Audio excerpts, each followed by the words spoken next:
Zigzag stitch பார்க்கணும். First நம்ம 4 line scale எடுத்து பென்சில் வச்சு கோடு போட்டுருக்கோம். 4 லைன் போடணும்.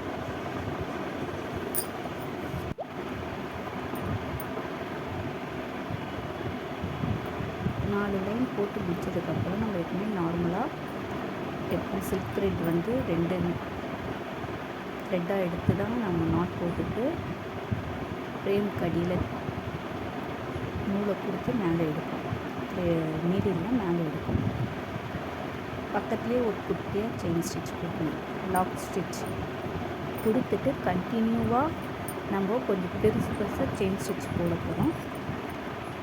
ஃபுல்லாக செயின் ஸ்டிச் போட்டு முடிச்சதுக்கப்புறம் அடுத்து என்ன பண்ணலான்னு பார்க்கலாம்.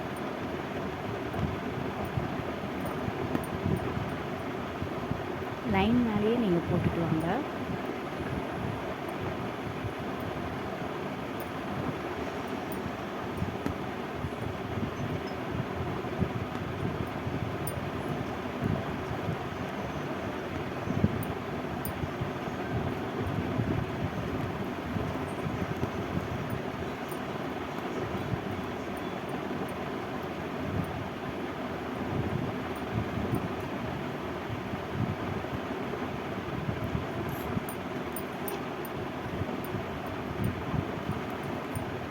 ஃபினிஷ் பண்ண போகிறோம்.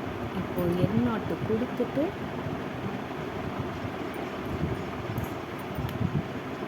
எப்படி ஃபினிஷ் பண்ணுறதுன்னு பாருங்கள்.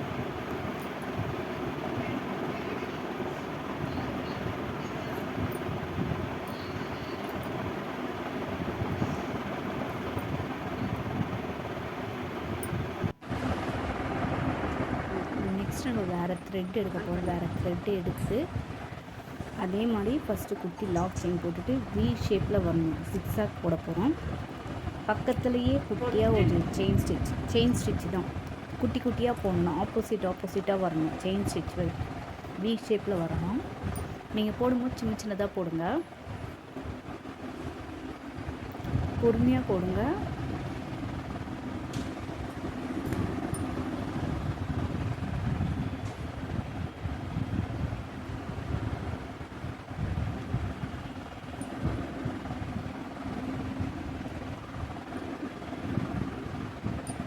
நீங்கள் அந்த நம்ம ஃபஸ்ட்டு செயின் ஸ்டிச் போட்டுருவோம். பக்கத்துலேயே நம்ம நீடில் குத்தி தான் எடுக்கணும். த்ரெட் எடுக்கும் போது பக்கத்தில் குத்தி எடுக்கும் போது சின்னதாக வி ஷேப்பில் வரும்.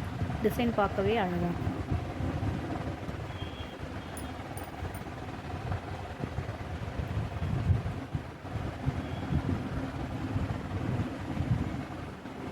நீங்கள் செயின் ஸ்டிச் போட்டுக்கோங்க. அந்த செயின் ஸ்டிச்சில் நீங்கள் வந்து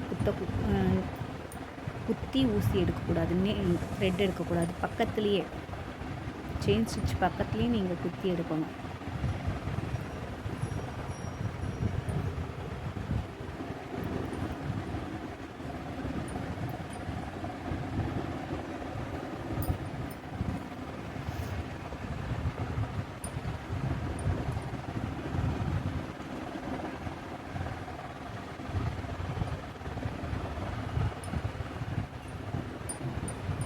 ஃபினிஷ் பண்ணதுக்கப்புறம் எப்படி இருக்குன்னு பாருங்கள்.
இப்போ ஃபினிஷ் பண்ண போகிறோம். பக்கத்துலேயே குட்டியாக லாக் செயின் போட்டு ஃபினிஷ் பண்ண போகிறோம்.